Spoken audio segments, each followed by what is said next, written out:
Que horas são? 1h56, 1h56 da tarde, no Acre. Eu estou aqui ao lado da Juvândia Moreira, ela é vice-presidente da CUT Nacional, e com o presidente da CUT aqui no Acre, o Edmar Batistella. Tem aqui uma pergunta que eu gostaria que os dois respondessem. Claro, cada um no seu bocado. O Gessé, muito obrigado, Gessé, pela tua participação. Eu sou do bairro Chico Mendes, um bairro da periferia aqui de Rio Branco. Eu quero perguntar, nesse processo de negociação com o governo federal, o que avançou nos últimos anos? O que você destacaria? Ele está querendo saber. Gessé. Começo aqui eu. Por favor.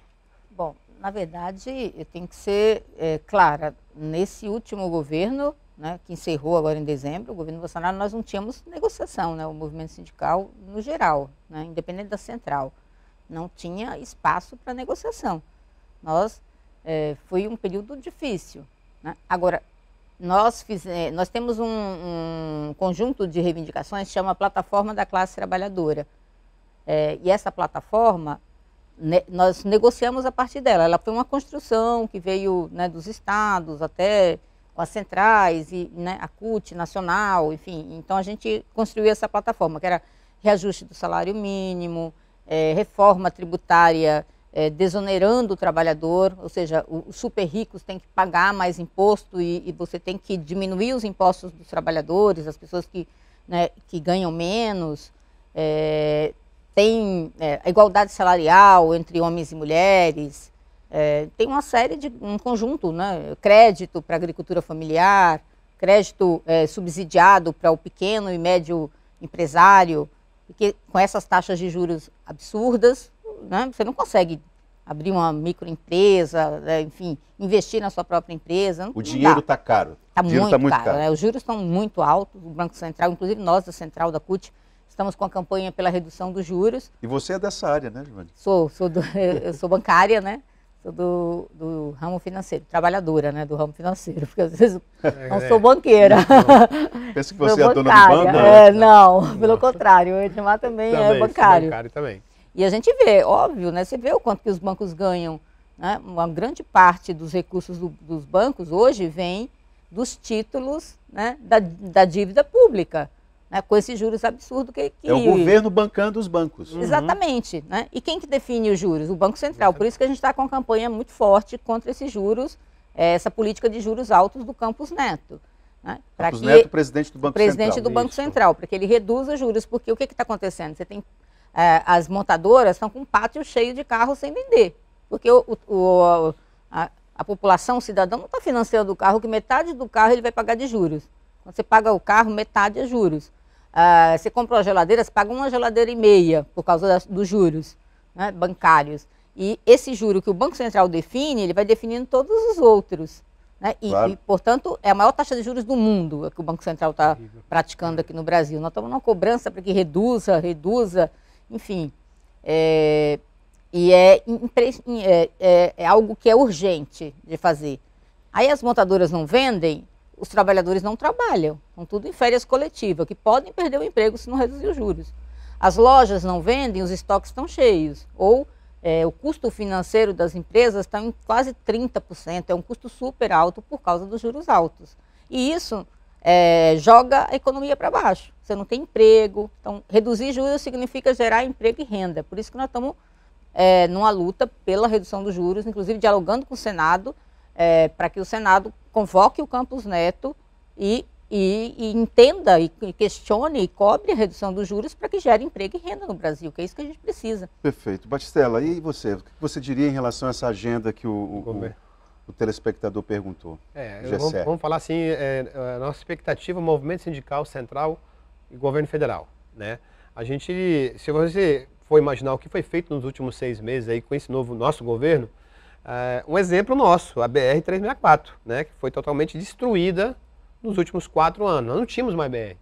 E nós estamos trabalhando com o orçamento do ex-presidente da República, né? Nós não tínhamos orçamento... mas graças a uma medida que foi votada... E aí que o presidente Lula já direcionou 200 milhões para recuperar parte da BR-364, que é até Cruzeiro, que estava intrafegável, né? E tem mais 2 bilhões para o ano que vem. Então nós estamos dialogando com o governo federal. Nós tínhamos as políticas públicas que teve agora recentemente, o PPA, que as políticas terão investimento a partir do ano que vem, 2024, já foi lançado aqui no Acre. O próprio PAA, que é o Programa de Aquisição de Alimentos, junto com a Conab, que nós não tínhamos mais, eles estavam querendo destruir, privatizar a Conab. Nós temos agora políticas públicas para atender a população, a sociedade brasileira e a sociedade acreana. Né? O INCRA estava totalmente desmobilizado, desmotivado e não tinha mais nem trabalhador. Então nós temos hoje acesso ao governo federal, juntamente com os órgãos federais, para trazer recursos para o nosso estado, porque nós precisamos de recursos. O Acre não tem uma indústria, não tem uma produção, né, exclusivamente da nossa região. Então nós precisamos sim, políticas públicas federais para atender as necessidades do povo acreano. Olha só o que deixa eu ver aqui como é o nome dele, o Lei Araújo. Muito obrigado, Lei, pela tua participação. Ele está dizendo o seguinte, Juvândia, Itaã, esses números, não adianta dizer que tem isso, que tem aquilo, mas Itaã não chega, são mentiras que essas falas não são reais. O mais simples eles não fazem, que é o transporte da agricultura. É o transporte da agricultura? É isso que você quer dizer? O transporte dos produtos agrícolas, as condições? A escoação. O Acre é rico em tudo, mas não temos planejamento. Itaã, eu não sei de onde ele tirou esse número, são cerca de 700 bilhões por ano de bancos privados e públicos para agricultura, é isso? Mas Itaã, não chega, são falsas essas falas. Não tem apoio de nada. Ele está dizendo aqui que os agricultores não têm apoio de nada e que essa fala de vocês, essa retórica de vocês é retórica, não é fato. Mas vale lembrar que a política de ramais, né, a escoação da produção, que através dos ramais, que é as estradas rurais nossas aqui, é dever do município. O recurso é repassado pelo governo federal ao governo estadual, repassa ao município para fazer os ramais. Então nós temos que lutar para que os nossos ramais, como eu falei, nós estamos sem 6 meses praticamente de chuvas, o inverno amazônico, com ramais intrafegáveis. O governo municipal tem que trabalhar na escoação da produção dos alimentos. Como o companheiro aí, o nosso ouvinte, Lei, ele fez o questionamento, o recurso tem. Agora dependemos dos nossos governantes para colocar o recurso para atender e a escoar a produção nossa, dos produtores rurais, da agricultura familiar acreana.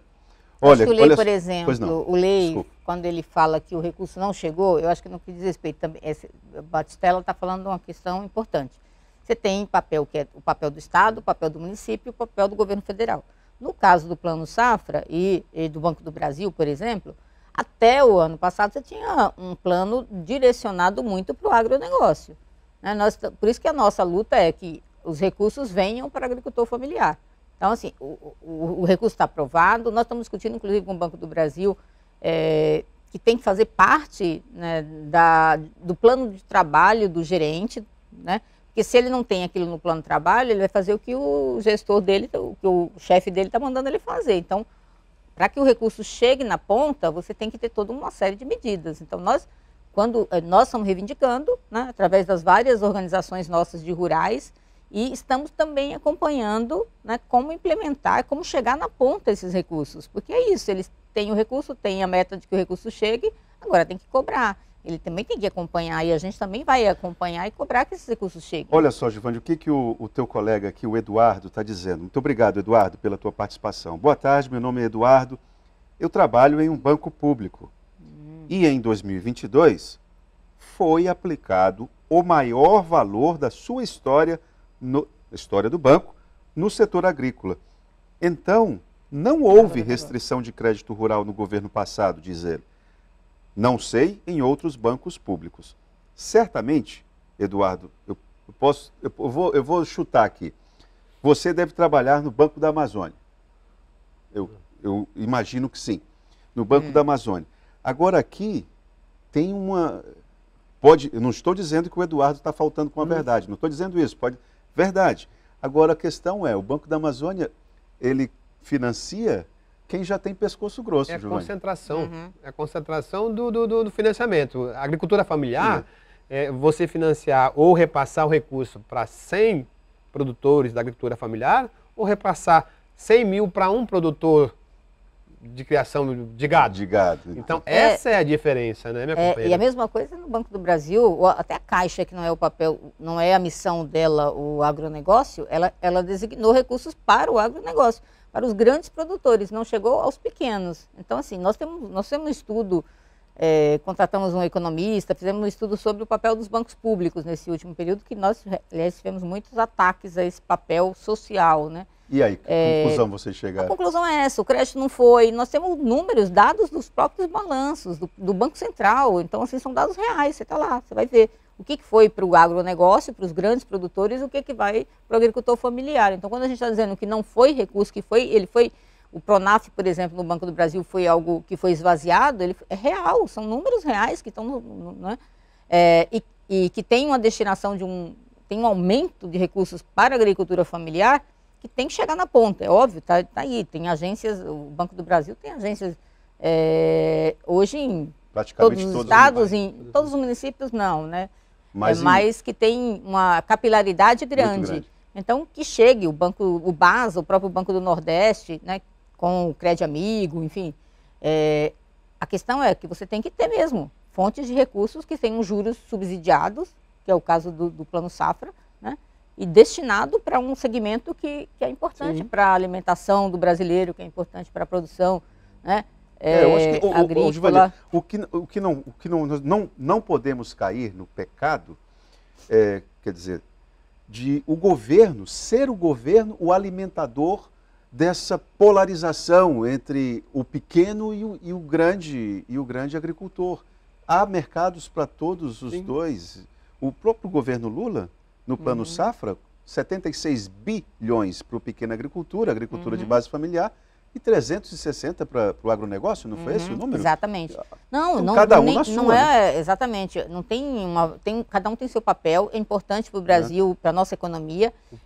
A questão é que você não pode não ter recurso para o pequeno. Sim, claro, que é o que estava acontecendo, né? A escassez do recurso para o pequeno, não dá para fazer isso, porque, aliás, nossa economia, principalmente nossa alimentação, depende disso, né? De ter recursos para o pequeno agricultor. Correto. Tem aqui uma pergunta que pode parecer simplista, mas é algo que você quando carrega essas 3 letrinhas no peito aí, você precisa responder isso aqui. A CUT defende uma sociedade socialista? Não, nós defendemos uma sociedade igualitária, né? O que isso significa? O trabalhador ter direitos, nós precisamos que os nossos trabalhadores tenham direitos e tenham os seus direitos respeitados pelo patrão.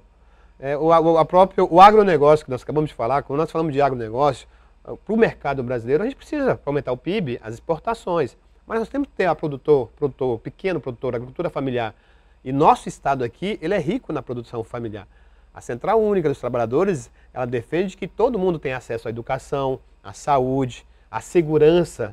Nós não podemos concentrar, ter poucas pessoas com direito à moradia, né? Com direito à educação pública de qualidade, uma educação pública federal.